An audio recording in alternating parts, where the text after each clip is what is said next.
മൂന്ന് ഉപതെരഞ്ഞെടുപ്പ് കഴിഞ്ഞ വയനാട്ടിലും അതോടൊപ്പം തന്നെ പാലക്കാടും ചേലക്കരയിലും ഇതിൽ പാലക്കാട് മാത്രമാണ് ബി ജെ പിക്ക് ഒരു വലിയൊരു തിരിച്ചടി എന്നുള്ള രീതിയിൽ ഉണ്ടായത്. ചേലക്കരയിൽ 10,000-ഓളം വോട്ടുകൾ ബി ജെ പിക്ക് വർദ്ധിച്ചു. അതോടൊപ്പം തന്നെ വയനാട്ടിലും അത്യാവശ്യം മോശമല്ലാത്ത രീതിയിൽ 1,00,000-ന് മുകളിൽ വോട്ട് നേടിക്കൊണ്ട് അവിടെ പിടിച്ചു നിൽക്കുന്ന ഒരു സാഹചര്യം ഉണ്ടായി. എങ്ങനെ ബി ജെ പിക്ക് ഒരു വലിയ തിരിച്ചടിയായിട്ട് കാണാൻ സാധിക്കില്ല ഉപതെരഞ്ഞെടുപ്പ്. പാലക്കാട് ഒരു പരാജയം ഉണ്ടായെങ്കിൽ പോലും. പക്ഷേ ഈ 2026-ൽ ബി ജെ പിയുടെ സ്ഥിതി എന്തായിരിക്കും? ബി ജെ പിക്ക് ശരിക്കൊരു 24-25 മണ്ഡലങ്ങളിൽ ഒരു 45,000 50,000 വോട്ട് നിലവിൽ പിടിക്കാൻ പറ്റുന്ന പൊസിഷൻ ഉണ്ടെന്ന് വെച്ച് കഴിഞ്ഞാൽ അത് സ്ഥാനാർത്ഥികള് ബി ജെ പിയുടെ യഥാർത്ഥ പ്രശ്നം ജയിക്കാൻ സാധ്യതയുള്ള മണ്ഡലത്തിൽ നല്ല സ്ഥാനാർത്ഥിയെ കിട്ടാനില്ലാത്ത അവസ്ഥയാണ്. അപ്പൊ തോൽക്കുന്ന മണ്ഡലത്തിൽ നല്ല സ്ഥാനാർത്ഥി വരികയും ജയിക്കാൻ സാധ്യതയുള്ള മണ്ഡലത്തിൽ നല്ല സ്ഥാനാർത്ഥി വരാതിരിക്കുകയും ചെയ്യുന്ന ഒരു അവസ്ഥയാണുള്ളത്. അപ്പൊ അതുകൊണ്ട് നല്ല സ്ഥാനാർത്ഥികൾ ഒരു സ്ഥാനാർത്ഥി 5,000 വോട്ട് വരെ പിടിക്കാൻ പറ്റുന്ന അവസ്ഥയുണ്ട്. അപ്പൊ 20-25 മണ്ഡലത്തില് 45,000 50,000 55,000 വോട്ട് പിടിക്കാനുള്ള പൊസിഷൻ കേരളത്തിൽ ഇന്നുണ്ടെന്ന് വർത്തമാന കാല രാഷ്ട്രീയത്തില്. പിന്നെ 65 മണ്ഡലത്തില് അവർക്ക് ത്രികോണ മത്സരം കാഴ്ചവെക്കാനുള്ള ശക്തിയുണ്ട് കേരളത്തില് 65 മണ്ഡലത്തില്.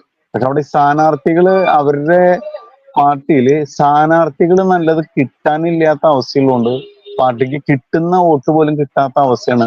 ആ അവസ്ഥയെ മറികടക്കാനായിട്ട് ബി ജെ പി കേന്ദ്ര നേതൃത്വം എന്തെങ്കിലും ചെയ്യാൻ പറ്റുകയാണെങ്കിൽ ബി ജെ പിക്ക് നല്ല പ്രകടനം കാഴ്ചവെക്കാൻ സാധിക്കും. ഒരു 10 സീറ്റ് വരെ നേടിയെടുക്കാനായിട്ടുള്ള ചാൻസ് ഉണ്ട്. സ്ഥാനാർത്ഥികൾ അവർക്ക് കിട്ടണം നല്ലത്. അതാണ് അവരുടെ അവസ്ഥ ഇന്നത്തെ ബി ജെ പിക്ക് ത്രികോണ മത്സരങ്ങൾ കാഴ്ചവെക്കാൻ പറ്റുന്ന മണ്ഡലങ്ങൾ ഏതെല്ലാം?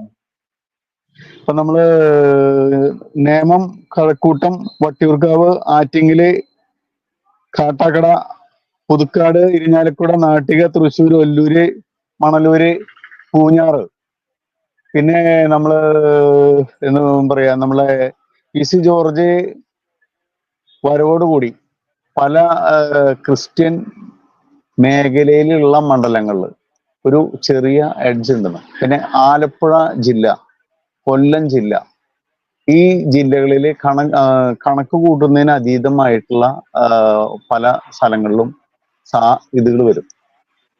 അപ്പോ എന്താ പറയാ, തിരുവനന്തപുരം ജില്ലയില്, പത്തനംതിട്ട ജില്ലയില്, കൊല്ലം ജില്ല, ആലപ്പുഴ, തൃശ്ശൂര്, പാലക്കാട്, അതുപോലെ ഇത്തരം ജില്ലകളില് ബി ജെ പിക്ക് വളരെയധികം സാധ്യതയുണ്ട്. അപ്പൊ സ്ഥാനാർത്ഥികള് നല്ലതാണെങ്കിൽ നമ്മളിപ്പോ അറിയാലോ, നമ്മുടെ ശോഭാ സുരേന്ദ്രൻ ആലപ്പുഴ വന്നപ്പോ എന്ത് സംഭവിച്ചു എന്ന് പറഞ്ഞ പോലെ ഓരോ മണ്ഡലത്തിലും നല്ല സ്ഥാനാർത്ഥിയാണെങ്കിൽ ഒരു 5,000-10,000 വോട്ട് എക്സ്ട്രാ പിടിച്ചു വരുമ്പോ അവർക്ക് നല്ല ഒരു ഈ പറഞ്ഞ ജില്ലകളിൽ വളരെയധികം അനുകൂല സാഹചര്യമുണ്ട് അവർക്ക്. ഇപ്പോ ഈ വർഷങ്ങളായിട്ട് ബി ജെ പി ചെറിയ ഒരു വേരിയേഷൻ മാത്രം പരാജയപ്പെടുന്ന ഒരു നിയമസഭാ മണ്ഡലമാണ് മഞ്ചേശ്വരം. ഈ മഞ്ചേശ്വരത്തേക്ക് സാധ്യതകൾ എങ്ങനെയാണ്? അവിടെയും ഇതുപോലെ തന്നെ മികച്ച സ്ഥാനാർത്ഥി വന്നാൽ വീണ്ടും ഇപ്പോ കെ സുരേന്ദ്രനേക്കാൾ മികച്ചൊരു സ്ഥാനാർത്ഥി എന്നുള്ള രീതിയിൽ കേരളത്തിൽ ഇപ്പോ നമുക്ക് അങ്ങനെ എടുത്തു നോക്കാൻ പറ്റുന്ന ആരാണ് എന്നുള്ളത് കൂടി ഒരു ചോദ്യമാണ്. അപ്പോ അവിടേക്ക് ഒരു മാറ്റത്തിനുള്ള സാധ്യതയുണ്ട്. അല്ല, നമ്മള് തിരുവനന്തപുരത്ത് ശശി തരൂർ സ്ഥാനാർത്ഥി നിൽക്കുമ്പോ രാജീവ് ചന്ദ്രശേഖർ വന്നപ്പോ ശശി തരൂർ കഴിഞ്ഞ പ്രാവശ്യം വൻ ഭൂരിപക്ഷത്തിൽ ജയിച്ചാണ്. പക്ഷെ വളരെ ഒരു നിസ്സാര മാർജിനാണ് ശശി തരൂരോടെ ജയിച്ചത്.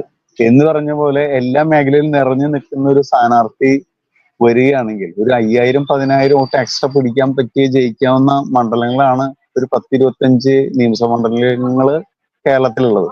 ആ ഒരു യാഥാർത്ഥ്യം നമ്മൾ മനസ്സിലാക്കണം. കാരണം മെട്രോമാൻ പാലക്കാട് മത്സരിച്ചപ്പോൾ ബി ജെ പിയുടെ ഒരു 44,000 വോട്ടിന്റെ മുകളിൽ അഡീഷണൽ ആയിട്ട് അദ്ദേഹം ഒരു 6,000 വോട്ട് പിടിച്ചു.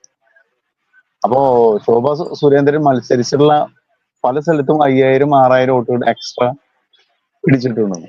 അപ്പൊ എന്ന് പറഞ്ഞ പോലെ ഒരു സുരേഷ് ഗോപി തൃശ്ശൂര് മത്സരിക്കും 3 ലക്ഷം വോട്ടിന് താഴെയുള്ള ഒരു മണ്ഡലത്തിലാണ് 1.25 ലക്ഷം വോട്ട് ആള് കൂടുതൽ പിടിച്ചത്. അപ്പൊ സ്ഥാനാർത്ഥിയുടെ മികവുകൊണ്ട് പല മണ്ഡലങ്ങളും പിടിച്ചെടുക്കാൻ സാധിക്കും. ഒരു 5,000 മുതൽ 10,000 വരെ വോട്ടുകൾ പിടിച്ചെടുക്കാൻ സാധിക്കും. ആ ഒരു സാധ്യത നമുക്ക് തള്ളി കളയാൻ പറ്റില്ല. അപ്പോ ഈ സുരേഷ് ഗോപിയുടെ ഒരു പ്രചരണ രീതി അല്ലെങ്കിൽ അദ്ദേഹത്തിന്റെ ഒരു പ്രവർത്തന സംവിധാനങ്ങൾ മറ്റ് ജില്ലകളിലെ ബി ജെ പി സ്ഥാനാർത്ഥികൾ അത് ഏറ്റെടുത്തു കഴിഞ്ഞാൽ മാറ്റങ്ങൾ ഉണ്ടാകാനുള്ള സാധ്യതയുണ്ട്.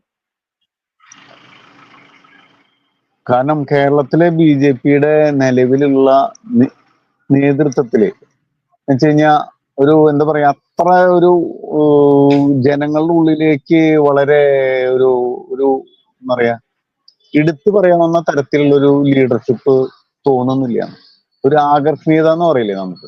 ഇപ്പൊ നമ്മള് മുഖ്യമന്ത്രി പിണറായി വിജയൻ എന്തൊക്കെ കോട്ടങ്ങളും ഉണ്ടെങ്കിലും അദ്ദേഹത്തിന് ഒരു പവർ ഉണ്ടെന്ന്, ഏത് സാഹചര്യത്തിനെ അതിജീവിക്കാനുള്ള ഒരു മന്ത്രങ്ങളുണ്ടെന്ന് എന്ന തരത്തിൽ തന്ത്രമന്ത്രങ്ങൾക്ക് കഴിവുള്ള ഒരു നേതാവ് BJP-യിൽ നിലവില് സംസ്ഥാന രാഷ്ട്രീയത്തിൽ കാണുന്നില്ല.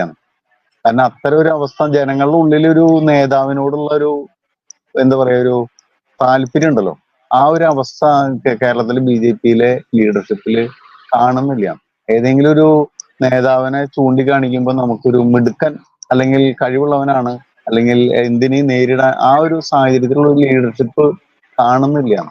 അവരെ കുറ്റമല്ല, നമ്മളവരെ കുറ്റം പറയുന്നല്ല, ജനങ്ങളുടെ ഉള്ളിൽ നിന്ന് നോക്കുമ്പോൾ ആ ഒരു സാധ്യത ഇല്ല. ആ അവസ്ഥയുള്ളതുകൊണ്ടാണ് നമുക്കൊരു BJP-യുടെ സാധ്യതകൾ അടയുന്നത്. കാരണം ജയിക്കാൻ വരുന്ന സീറ്റുകൾ പോലും തോൽക്കാനുള്ള ഒരു സാഹചര്യം അന്ന് കൊണ്ടെത്തി. നമ്മൾ പാലക്കാട് ഇലക്ഷൻ തന്നെ ആലോചിച്ചറിയാം. അവിടെ ജയിക്കാനുള്ള ഒരു സാധ്യതയുള്ള മണ്ഡലമായിരുന്നു. പക്ഷെ അവിടെ തന്നെ അവര് സ്വയം തോൽപ്പിച്ച് കളഞ്ഞു എന്ന് പറഞ്ഞ അവസ്ഥ പല സ്ഥലങ്ങളും ഇങ്ങനെയാണ്. അപ്പൊ ഈ അവസ്ഥ തന്നെയാണ് എല്ലായിടത്തും ഇതുവരെ കണ്ടിട്ടുള്ള അവസ്ഥ അങ്ങനെയാണ്. ഇനി നേമത്ത് ഓ രാജഗോപാലിന്റെ വിജയമാണ് നമുക്ക് എടുത്തു പറയാൻ പറ്റുന്നത്. അതുപോലെ സുരേഷ് ഗോപി എന്ന് പറഞ്ഞ വ്യക്തിപരമായിട്ടുള്ള ഒരു മികവുകൊണ്ടാണ് അദ്ദേഹം ജയിച്ചത്. അത് BJP-യുടെ മാത്രം വിജയം എന്ന് നമുക്ക് പറയാൻ പറ്റില്ല. ഒരു കരിഷ്മയുള്ള ഒരു നേതാവ് നമുക്ക് എടുത്തു പറയാനായിട്ട് കാണുന്നില്ല. ഇപ്പൊ നമ്മള് LDF-ല് അല്ലെങ്കിൽ UDF-ലൊക്കെ ഒന്നോ രണ്ടോ മുഖങ്ങൾ നമ്മൾ എടുത്തു. ഇപ്പൊ നമ്മള് ശശി തരൂര് അല്ലെങ്കിൽ ഈ എന്താ പറയാ ഇപ്പൊ നമ്മള് ഷാഫി പറമ്പിൽ എന്നൊക്കെ പറഞ്ഞ പോലെ ഒരു എല്ലാ ജനങ്ങൾക്കും ഒരു ശ്രദ്ധിക്കാൻ പറ്റുന്ന ഒരു നേതൃത്വ നിര BJP-യില് കാണുന്നില്ല. ജനങ്ങൾക്ക് ഇഷ്ടം വരണ്ടേ, ഒരു താല്പര്യം വരുന്ന ഒരു രീതിയിലുള്ള കാണില്ല. ശോഭ സുരേന്ദ്രനാണ് അല്പമെങ്കിലും അല്പം ഒരു അവർക്കും അല്പം എന്താ സംസാരിക്കുമ്പോ അവര് പലപ്പോഴും വികാരപരമായിട്ട് സംസാരിക്കുന്ന ഒരു ശൈലിയാണ്. വിവേകത്തിനേക്കാൾ ഉപരിയായിട്ട് വികാരപരമായിട്ടാണ് സംസാരം. അപ്പൊ അതും എല്ലാ ആളുകൾക്കും ഇഷ്ടപ്പെടുന്നത്. ഇപ്പൊ ഒരു നല്ലൊരു നേതാവ് BJP-ക്ക് കേരളത്തിൽ ഇല്ലാത്തതാണ് BJP-യുടെ യഥാർത്ഥ പ്രശ്നം ആണ് എനിക്ക് മനസ്സിലായത്. ഇപ്പോ നിയമസഭാ ഇലക്ഷന് മുന്നോടിയായിട്ട് നടക്കുന്ന ഒരു ഇലക്ഷനാണ് ത്രിതല പഞ്ചായത്ത് ഇലക്ഷൻ. ത്രിതല പഞ്ചായത്ത് ഇലക്ഷനിലെ ഒരു സ്ഥിതി ഇങ്ങനെയാണെങ്കിൽ ഏത് രാഷ്ട്രീയ പ്രസ്ഥാനത്തിന് അനുകൂലമായിരിക്കും? അല്ലെങ്കിൽ BJP കൂടുതൽ പഞ്ചായത്തുകളും മുനിസിപ്പാലിറ്റികളും നേടിയെടുക്കാനുള്ള സാധ്യതയുണ്ട്?